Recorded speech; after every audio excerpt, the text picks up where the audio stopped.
Terceira parte. Afinal, como não é eficiente, antes de dar início à reconstrução da casa onde residimos, demoli-la ou munirmos de material e contratar arquitetos ou habitar-nos na arquitetura, nem além disso termos efetuado com esmero o seu projeto, é preciso também havermos providenciado outra onde podemos nos acomodar confortavelmente ao longo do tempo em que nela se trabalha. Da mesma maneira, para não hesitar em minhas ações enquanto a razão me obrigasse a fazê-lo em meus juízos e a fim de continuar a viver, desde então de maneira mais feliz possível, concebi para mim mesmo uma moral provisória que consistia apenas em 3 ou 4 máximas que eu quero vos anunciar. A primeira era de obedecer às leis e os costumes do meu país, mantendo-me na religião na qual Deus me concedera a graça de ser instruído a partir da infância e conduzindo-me em tudo mais de acordo com as opiniões mais moderadas e as mais distantes do excesso, que foram comumente aceitas pelos mais sensatos daqueles com os quais teria de conviver. Portanto, começando desde então a não me valer para nada de minhas próprias opiniões, porque eu as queria submeter todas à análise. Estava convencido de que o melhor a fazer era seguir as dos mais sensatos. E a despeito de que talvez existam entre os persas e chineses homens tão sensatos como entre nós, afigurava-se-me que o mais útil seria orientar-me por aqueles entre os quais teria de viver. E que, para saber quais eram realmente as suas opiniões, devia tomar nota mais daquilo que praticavam do que daquilo que diziam, não apenas porque na corrupção de nossos costumes existem poucas pessoas que queiram dizer tudo o que pensam, mas também porque muitos o ignoram, por sua vez, pois, sendo a ação do pensamento pelo qual se acredita numa coisa distinta daquela pela qual se sabe que se acredita nela, repetidas vezes uma se apresenta sem a outra. E,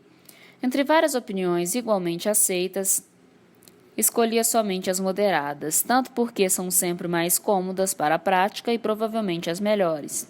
já que todo excesso costuma ser mau, como também para me desviar menos do verdadeiro caminho, caso eu falhasse, do que, havendo escolhido um dos extremos, fosse o outro aquele que eu deveria ter seguido. E, em especial, punha entre os excessos todas as promessas pelas quais se restringe em algo a própria liberdade. No que desaprovasse as leis que, para corrigir a inconstância dos espíritos fracos, permitem, quando se possui algum bom propósito, ou mesmo para a segurança das relações sociais, alguma intenção que seja apenas indiferente, que se façam promessas solenes ou contratos que obriguem a persistir nela, mas, porque não via no mundo nada que continuasse sempre no mesmo estado, e porque, no meu caso particular, como prometi a mim mesmo, para aperfeiçoar cada vez mais os meus juízos e de maneira alguma torná-los piores. Pensaria eu cometer grande falta contra o bom senso se, pelo fato de ter aprovado alguma coisa, me sentisse na obrigação de tomá-la como boa, ainda depois, quando deixasse talvez de sê-lo, ou enquanto eu parasse de considerá-la tal.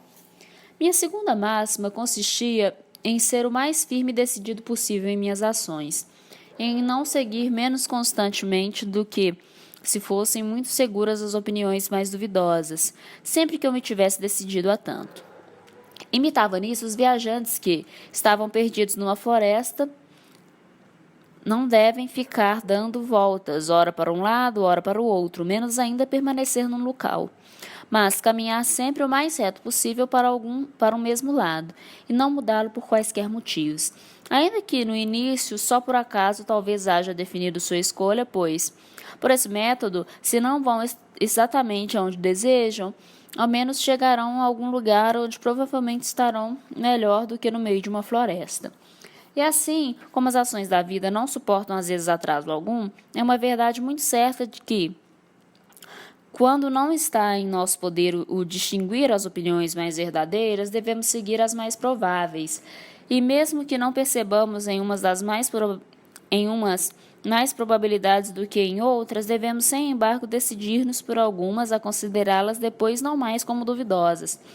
na medida em que se relacionam com a prática, mas como muito verdadeiras e corretas,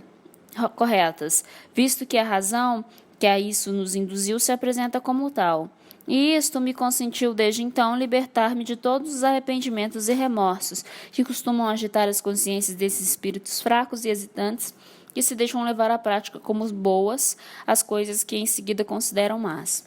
Minha terceira máxima era de procurar sempre antes de vencerem a mim próprio do que ao destino e que antes de modificar os meus desejos do que a ordem do mundo e em geral há de habituar-me a acreditar que nada existe que esteja completamente em nosso poder, salvo os nossos pensamentos, de maneira que, após termos feito o melhor possível no que se refere às coisas que são exteriores, tudo em que deixamos de nos sair bem em relação a nós é absolutamente impossível. E somente isso me parecia suficiente para impossibilitar-me no futuro de desejar algo que eu não pudesse obter, e assim para me tornar contente. Pois a nossa vontade, tendendo naturalmente para desejar apenas aquelas coisas que nosso entendimento lhe representa de alguma forma como possíveis, é certo que, se considerarmos igualmente afastado de nosso poder, todos os bens que se encontram fora de nós, não deploraremos mais a falta daqueles que parecem dever-se ao nosso nascimento, quando deles formos privados sem termos culpa, do que deploramos não possuir os reinos da China ou do México, e que fazendo, como se diz, da necessidade virtude, não desejaremos mais estar sãos, estando doentes, ou estar livres, estando presos, do que desejamos ter agora corpos de uma matéria tão pouco corruptível quanto os diamantes, ou asas para voar como as aves. Mas confesso que é preciso um longo adestramento e uma meditação frequentemente repetida para nos habituarmos a olhar todas as coisas por esse ângulo. E acredito que é principalmente nisso que consistiu o segredo desses filósofos, que puderam em outros tempos esquivar-se do império do destino e, apesar das dores da pobreza, pleitear felicidade aos deuses. Pois, ocupando-se continuamente em considerar os limites que lhes eram impostos pela natureza, convenceram-se tão perfeitamente de que nada estava em seu poder além dos seus pensamentos, que só isso bastava para impossibilitá-los de sentir qualquer afeição por outras coisas, e os utilizavam tão absolutamente que tinham, nesse caso especial, certa razão de julgar os mais ricos, mais poderosos, mais livres e mais felizes que quaisquer outros homens, os quais, não tendo essa filosofia, por mais favorecidos que sejam pela natureza e pelo destino, nunca são senhores de tudo o que desejam. Por fim, para a conclusão dessa moral, decidi passar em revista as diferentes ocupações que os homens exercem nesta vida, para procurar a escolher a melhor e, sem pretender dizer nada a respeito das dos outros, achei que o melhor a fazer seria continuar naquela mesma em que se encontrava, ou seja, utilizar toda a minha existência em cultivar minha razão e progredir o máximo que pudesse no conhecimento da verdade, de acordo com o método que me determinara. Eu sentira tão grande felicidade a partir do momento em que começara a servir-me desse método, que não acreditava que nesta vida se pudesse receber outros mais doces nem mais inocentes, e descobrindo todos os dias por seu intermédio algumas verdades que pareciam deveras importantes e geralmente ignoradas pelos homens, a satisfação que isso me proporcionava preenchia de tal forma meu espírito que tudo mais não me atingia. Além do que, as 3 máximas precedentes se baseavam apenas no meu intento de continuar a me instruir, pois, tendo Deus cedido a cada um de nós alguma luz para se diferenciar o verdadeiro do falso, não julgaria dever satisfazer-me um instante com as opiniões dos outros, se não tencionasse utilizar o meu próprio juízo em analisá-las, quando fosse tempo, e não saberia dispensar-me de escrúpulos ao segui-las, se não esperasse não perder com isso oportunidade alguma de encontrar outras melhores, caso existissem. E, enfim, não saberia cercear os meus desejos, nem estar contente, se não tivesse percorrido um caminho pelo qual, julgando estar seguro da aquisição de todos os conhecimentos de que fosse capaz, pensava estar também pelo mesmo método, seguro da aquisição de todos os verdadeiros bens, em alguma ocasião se encontrasse ao meu alcance.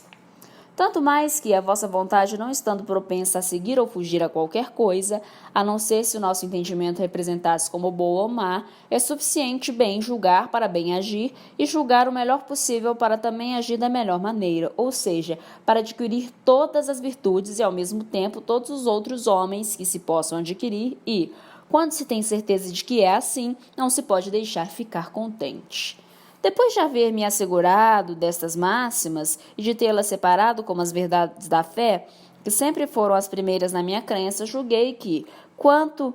a todo o restante de minhas opiniões, podia livremente procurar desfazer-me delas. E, como esperava chegar melhor ao fim dessa tarefa conversando com os homens, do que prosseguindo por mais tempo fechado no quarto, aquecido onde me haviam surgido esses pensamentos, eu comecei a viajar quando o inverno ainda não terminara. E em todos os 9 anos que se seguiram, não fiz outra coisa a não ser girar pelo mundo daqui para ali, tentando ser mais espectador do que ator em todas as comédias que nele se representam. E refletindo particularmente em cada matéria sobre o que podia torná-la suspeita e propiciar a oportunidade de nos enganarmos, ao mesmo tempo extirpara do meu espírito todos os equívocos que então nela se houvessem instalado. Não que imitasse para tantos céticos que duvidam só por duvidar e fingem sempre ser indecisos, pois, ao contrário, todo o meu propósito propendia apenas a me certificar e remover a terra movediça e a areia para encontrar a rocha ou a argila. O que consegui muito bem, quer me parecer ainda mais que procurando descobrir a falsidade ou a incerteza das proporções que analisava, não por fracas conjecturas, mas por raciocínios claros e seguros, não encontrava nenhuma tão duvidosa que dela não tirasse sempre alguma conclusão bastante correta. Na pior das hipóteses, a de que não continha nada de correto. E da mesma maneira que ocorre ao demolir uma velha casa, conservam-se comumente os entulhos para serem utilizados na construção de uma nova. Assim, ao desconstruir todas as minhas opiniões, que julgava mal acessadas, fazia diversas observações e adquiria muitas experiências, que me serviam mais tarde para estabelecer outras mais corretas. E, além disso, continuava a praticar no método que me preceituara, pois não apenas tomava o cuidado de, em geral, dirigir todos os meus pensamentos conforme as suas regras, como reservava, de tempos em tempos, algumas horas que utilizava especialmente em aplicá-los nas dificuldades de matemática, ou também algumas outras que eu podia tornar quase parecidas às da matemática, separando-as de todos os princípios das outras ciências, que não considerava suficientemente sólidos, como vereis, que procedir com várias que são explicadas nesse volume. E deste modo, aparentemente, sem viver de maneira diferente daqueles que, não tendo outra ocupação exceto levar uma vida suave e inocente, procuram isolar os prazeres dos vícios e que, para usufruir seus lazeres sem se aborrecer, usam todos os divertimentos que são honestos. Não deixava de preservar em meu intento e de progredir no conhecimento da verdade, mas talvez do que se restringisse a ler livros ou frequentar homens de letras. Ainda assim, esses 9 anos decorreram antes que eu tivesse tomado qualquer resolução no que concerne às dificuldades que costumam ser discutidas entre os eruditos, ou começando a procurar os fundamentos de alguma filosofia mais correta do que a trivial. E o exemplo de numerosos espíritos elevados, que tendo-se pressuposto anteriormente esse desígnio, não havia conseguido, a meu ver, realizá-lo, levava-me a imaginar tantas dificuldades que não teria, talvez, me atrevido a empreendê-lo tão cedo, se não tivesse conhecimento de que alguns já faziam correr a informação de que eu já levara a cabo. Não saberia dizer em que me baseavam esta opinião, e se para isso contribuí de alguma coisa com os meus discursos. Deve ter sido por confessar neles aquilo que eu ignorava, com mais ingenuidade do que costumam fazer os que estudaram pouco, e é possível também por mostrar os motivos que tinham de duvidar de muitas coisas que os outros julgam corretas, do que por me vangloriar de qualquer doutrina. Porém, tendo coração bastante brioso para não desejar que me tomassem por alguém que eu não era, pensei que deveria esforçar-me por todos os meios, a fim de tornar-me merecedor de reputação que me conferiam. E faz exatamente 8 anos que esse desejo me impeliu a distanciar-me de todos os lugares em que eu pudesse ter conhecidos e a retirar-me para cá, para um país onde a longa duração da guerra levou-me a estabelecer tais ordens, e os exércitos nele mantidos parecem servir apenas para que os frutos da paz sejam usufruídos com tanto mais segurança, e onde, em meio a um grande povo muito ativo e mais zeloso de seus próprios assuntos, do que curioso com os dos outros, sem sentir necessidade de nenhuma das comodidades que existem nas cidades mais desenvolvidas. Pude viver tão solitário e isolado como nos desertos mais longínquos.